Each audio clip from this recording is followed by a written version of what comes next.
Good morning दोस्तों। कर दिखा कुछ ऐसा कि दुनिया बनना चाहे तुम जैसा।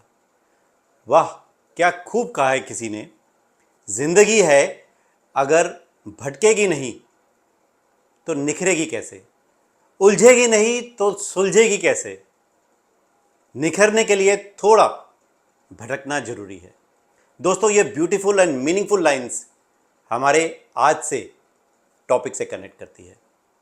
दोस्तों, ज़िंदगी की इस भटकन में कभी अकेलापन महसूस हुआ है? जब साथी की ज़रूरत थी, कोई अपना दूर हुआ, ऐसा हुआ है कभी? नमस्कार दोस्तों, मैं अनुज महाजन, आपका दोस्त और फिल्म मेकर, बिजनेस कोच, आपका स्वागत करता हूं अपने पॉडकास्ट में स्टोरीज फॉर बिजनेस। एक नए एपिसोड में आपका स्वागत है। आज हम बात करेंगे एक ऐसे गुण की जो कामयाब टीम्स को बाकियों से अलग करती है पीक परफॉर्मेंस के लिए। वो है सच्ची दोस्ती और अटूट साथ, टीम बिल्डिंग। इस भागदौड़ भरी दुनिया में लीडर्स, एंटरप्रेन्योर्स के लिए कुछ अपने विजन को टीम तक पहुंचाने का एक बड़ी चुनौती बन गया है आज। कई बार बात अधूरी रह जाती है, मिसअंडरस्टैंडिंग्स पैदा होती हैं, टीम का मनोबल गिरता है और सक्सेस की अपॉर्चुनिटी हाथ से निकल जाती है। तो फिर इन मुश्किलों से कैसे पार करें? इसका जवाब है सिंपल, कहानियों की ताकत। कहानियाँ सिर्फ एंटरटेन नहीं करती दोस्तों, बल्कि ये हमें मोटिवेट, इंस्पायर और लर्निंग्स भी देती हैं, ताकि हम खुद को चेंज कर सकें। स्टोरीज फॉर बिजनेस के जरिए हम लीडर्स, एंटरप्रेन्योर्स और बिजनेसेस को ऐसी ही कहानियों से रूबरू करा सकते हैं और कराते रहे हैं, जो उन्हें प्रोफेशनल वर्ल्ड्स के चैलेंजेस से निपटने के लिए तैयार करती आ रही है। हमारा मानना है गुण 36 नहीं, केवल 4 ही काफ़ी हैं। अच्छा व्यवहार, साफ नीयत, नेक दिल और ईमानदारी। है ना कमाल की बात दोस्तों? टीम अनुज महाजन पिछले 4 सालों से, ज़्यादा समय से, एक टीम एफर्ट्स के जरिए अपने मिशन में लगी हुई है, क्योंकि हम मानते हैं कि सफलता एक टीम एफर्ट है। हमारे पॉडकास्ट के माध्यम से हम लोगों की ज़िंदगी बदलना चाहते हैं, उन्हें जोड़ना चाहते हैं। हमारा मंत्र सभी लीडर्स के लिए, एंटरप्रेन्योर्स और बिजनेस के लिए एक साफ है। असली ताकत एकता के साथ में है। Unity is strength my dear friends. तो आइए इस एपिसोड में हम साथ मिलकर एक ऐसी दुनिया की कल्पना करें जहां टीम वर्क को सबसे ज़्यादा अहमियत दी जाती है, जहां हर एक व्यक्ति महत्वपूर्ण मानता है अपने आप को।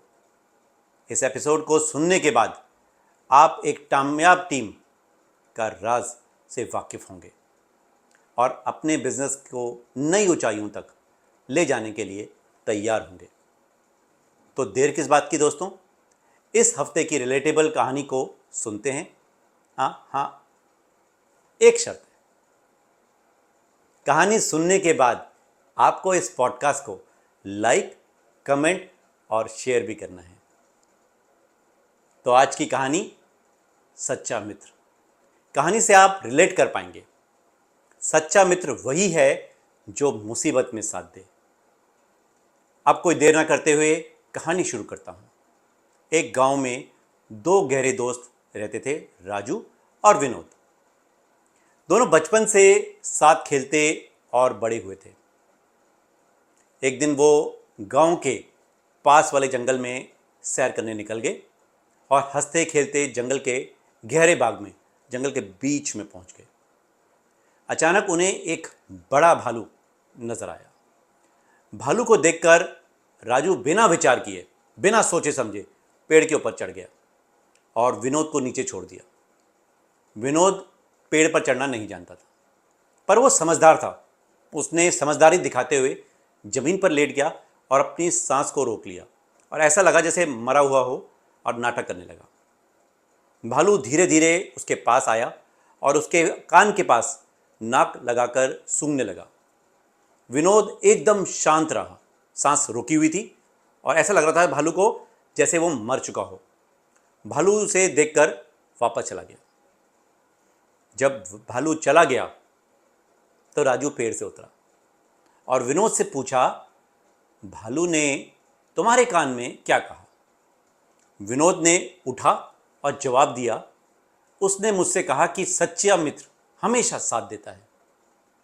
ये सुनकर राजू को अपने आप में शर्म आई। वो शर्मिंदा महसूस करने लगा। उसे एहसास हुआ कि उसने अपने मित्र को अकेला खतरे में छोड़ दिया था।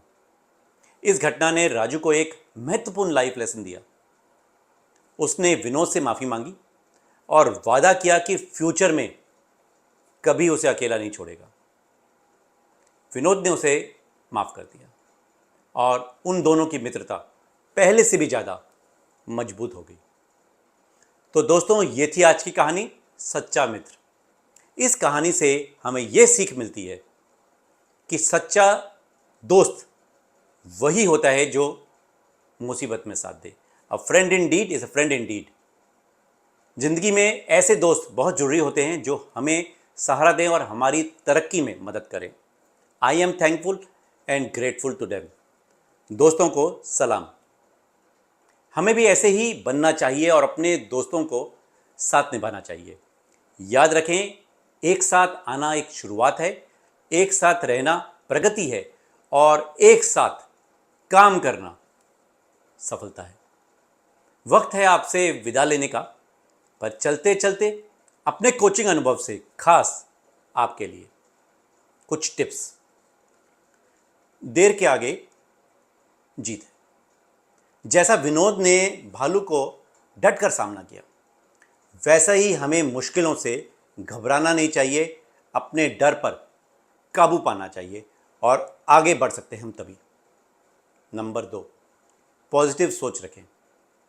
मुश्किल समय में भी सकारात्मक रवैया बनाए रखें। यह आपको सही रास्ता दिखाएगा और आपकी टीम का हौसला भी बढ़ाएगा। नंबर 3, एक दूसरे का साथ दें। टीम बिल्डिंग के लिए एक दूसरे का साथ देना बेहद ज़रूरी है।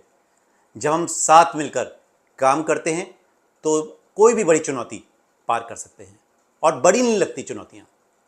अपनी गलतियों से सीखें। गलतियाँ होना आम बात है, लेकिन उससे सीखना बेहद ज़रूरी है। अपनी और अपनी टीम की गलतियों का विश्लेषण करें, एनालिसिस करें और उनसे भविष्य के लिए सबक लें। मुझे उम्मीद है ये टिप्स आपके काम आएंगी। तो दोस्तों, आज से ही इस एपिसोड में बस इतना ही कहूँगा और मुझे उम्मीद है आपको ये एपिसोड पसंद आया होगा। अगले पॉडकास्ट में फिर मिलेंगे एक नई कहानी और नए संदेश के साथ। तब तक विश यू वेल्थ।